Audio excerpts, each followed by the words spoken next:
Thank y'all for tuning in to the Single Man Cookbook, where I bring you restaurant quality recipes you can make from the comfort of your own home. Let's get it. And while we at it, don't forget to like, comment, subscribe. Tell somebody to tell somebody to tell somebody about it. All right, y'all. So in today's episode, it's gonna be a little bit different. I have a restaurant. All right, y'all. So in today's episode, it's gonna be a little bit different. I have a recipe that I recorded a few weeks back when I was sick. I had the footage. I had no commentary on it, so it's just me basically making me some food. I wanted a steak. It's gonna be a tomahawk. Tomahawk was way too expensive of footage for me to waste and not put out. So it's basically a sped up video.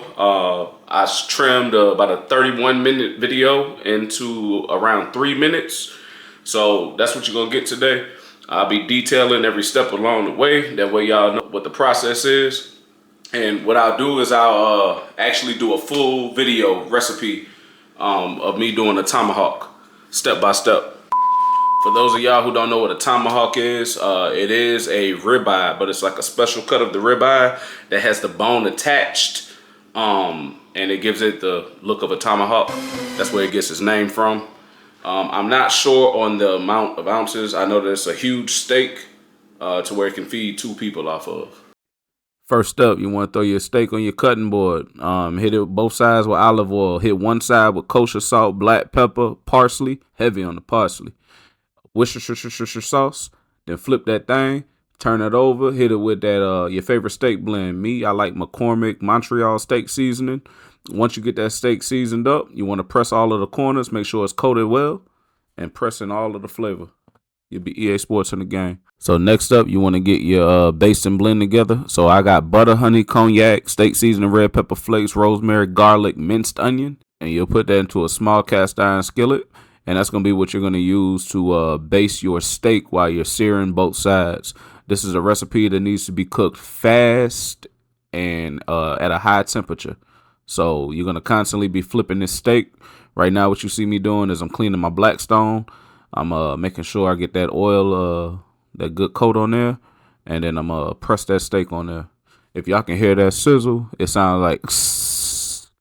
So before you start to cook this steak, you're going to want to let it sit at room temperature, 1 to 4 hours. I prefer 4 hours. It's a thick cut of steak with a large bone. And what you want to do is let it get to room temperature so that when you're cooking it, you get an even cook on the inside.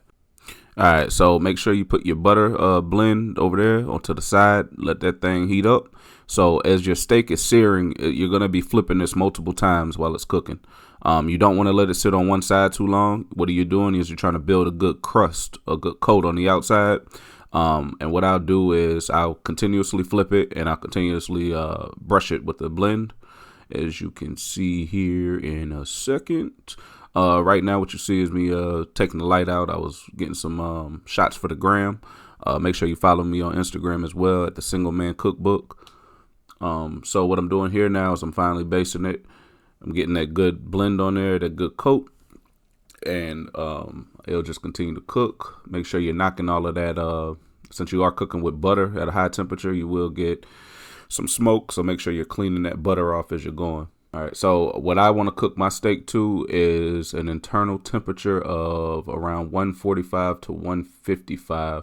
I like mine medium to medium well, and that's what I got. All right, so gonna keep basting that thing, and then we're getting ready to pull it off here in a second. So while it's pulled off, you're gonna want to let it rest for about 15 minutes until we cut into it.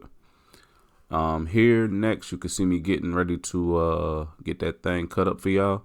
So I don't know how to really the best way to cut the steak, but I was trying to figure out how I can make a cool looking shot for the gram. As you can see, I'm placing it, having some trouble here. I think I figured that out. There we go. That's good right there. And that is the finished product.